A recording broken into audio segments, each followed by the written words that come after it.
Tuhan akan datang dan tidak akan berlambat. Ia akan menerangi yang tersembunyi dalam kegelapan dan menyatakan dirinya kepada segala bangsa. Dalam nama Bapa dan Putra dan Roh Kudus. Amin. Rahmat Tuhan kita Yesus Kristus, cinta kasih Allah dan persekutuan Roh Kudus senantiasa bersamamu. Para konfrater dan saudara-saudari terkasih, tidak terasa kita sudah memasuki Minggu Advent yang ketiga, hari Rabu.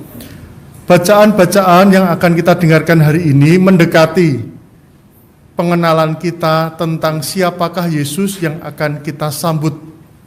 Kita akan dibantu dalam bacaan pertama dari kitab Nabi Yesaya dan dalam bacaan Injil melalui kisah Yesus dan Yohanes untuk mengenal siapakah Tuhan yang akan datang, Tuhan yang akan menjumpai kita.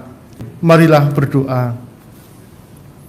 Allah Bapa kami yang Maha Kuasa, segala ciptaan baik terang maupun gelap, ketentraman maupun keselamatan berasal dari tangan-Mu. Kami mohon curahkanlah embun surgawi ke atas bumi, supaya menjadi subur dan menghasilkan buah keselamatan berkat kedatangan Yesus. Sebab Dialah Tuhan dan pengantara kami kini dan sepanjang segala masa. Amin. Para konfrater dan saudara-saudari terkasih, siapa yang datang itu menentukan bagaimana penyambutan kita. Saya masih ingat ketika kecil itu keluarga kami sering didatangi oleh para pastor, ya. Dan ibu saya itu kebetulan adalah bakul, tukang makanan yang menjual makanan di pasar. Itu selalu mendapatkan jatah untuk memasakkan para imam. Dan kami semakin tahu, oh Imam A itu kalau makan makanannya ini, Imam B itu kalau makan makanannya ini. Dan imam itu berganti-ganti, bukan hanya 1 tahun 2 tahun, tapi bertahun-tahun. Sampai saya SMA, itu saya hafal, oh Romo ini kesukaannya ini, saya hafal. Dan kemudian bukan hanya makanannya, tetapi bagaimana yang bersangkutan itu memimpin Ekaristi itu hafal. Kalau yang Romo ini, itu kalau kita misa tidak boleh cepat-cepat. Nanti dikira kita itu seperti kereta ekspres. Jadi kalau cepat kemudian mohon kita pelan-pelan dan diulangi. Tetapi ada Romo itu yang pengennya cepat. Misa itu ya tidak boleh lebih dari 1 jam, ya, ngebut gitu. Itu macam-macam. Jadi ada yang begitu khotbah semuanya harus diam. Ada yang khotbah itu turun ke altar dan kemudian membuat interaksi. Jadi siapa yang datang itu menentukan bagaimana kita menyambutnya. Dan unik di dalam Injil hari ini bahwa Yohanes itu kalau kita membaca di dalam Lukas 3, yang kita baca adalah Lukas 7. Kalau kita membaca di dalam Injil Lukas bab 3, Yohanes adalah pribadi yang paling getol dan paling berkuar-kuar mewartakan Mesias yang akan datang.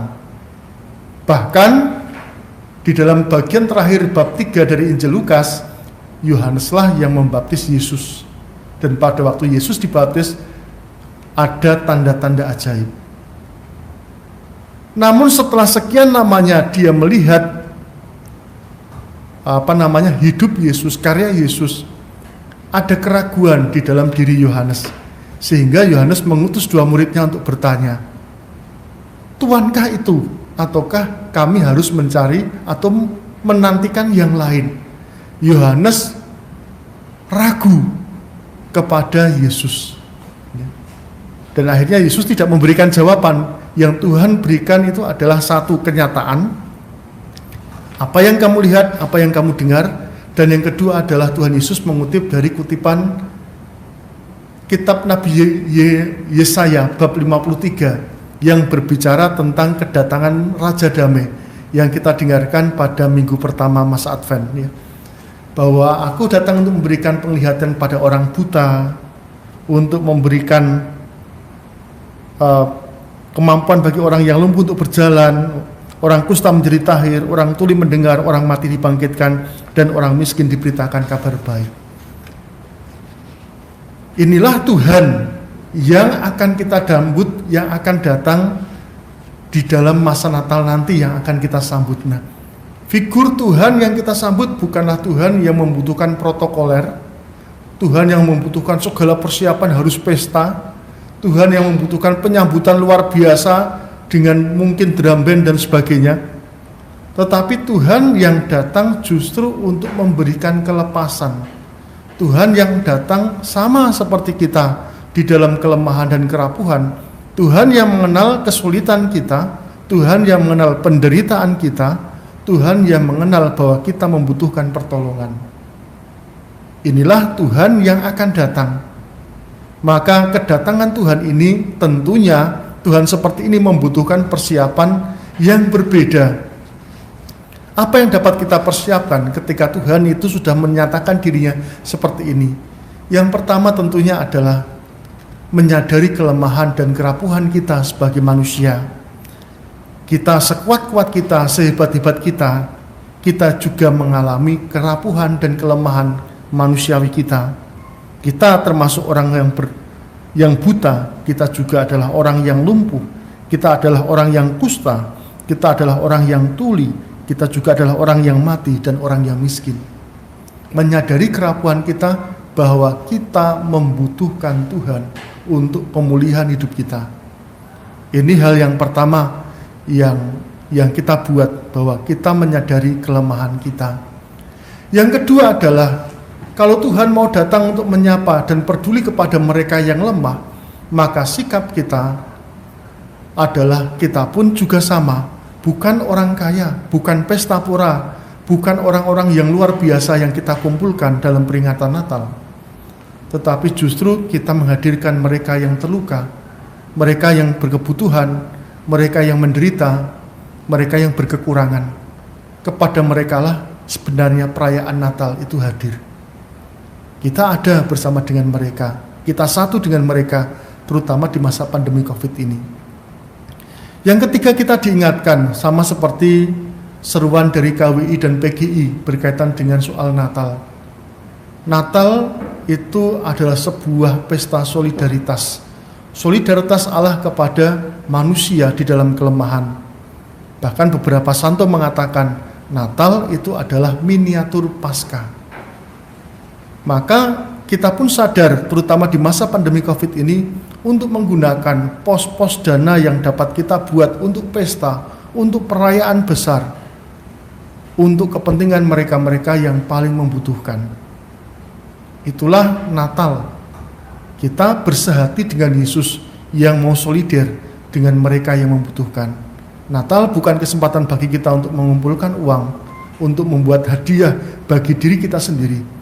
Tetapi Natal adalah kesempatan bagi kita untuk menyisihkan uang pesta kita, uang jajan kita, uang yang akan kita gunakan untuk memberikan hadiah bagi diri kita sendiri untuk mereka yang paling berkekurangan.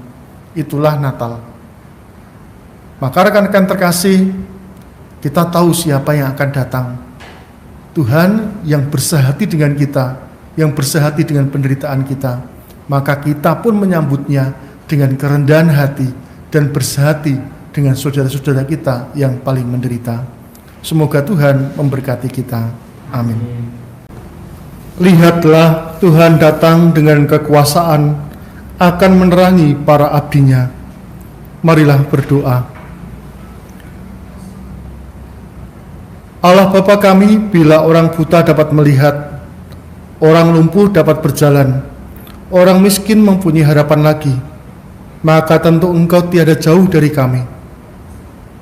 Kami bersyukur kepadamu, tetapi masih memohon, baharuilah diri kami berkat sabdamu, berkat rohmu, demi Kristus Tuhan dan pengantara kami. Amin. Tuhan bersamamu dan bersama rohmu. Semoga kita, komunitas keluarga, hidup dan karya-karya kita dibimbing dan berkati oleh Allah yang Maha Kuasa, Bapa, Putra, dan Roh Kudus. Amin. Dengan demikian perayaan Ekaristi kita sudah selesai. Syukur kepada Allah. Marilah kita pergi, kita diutus. Amin.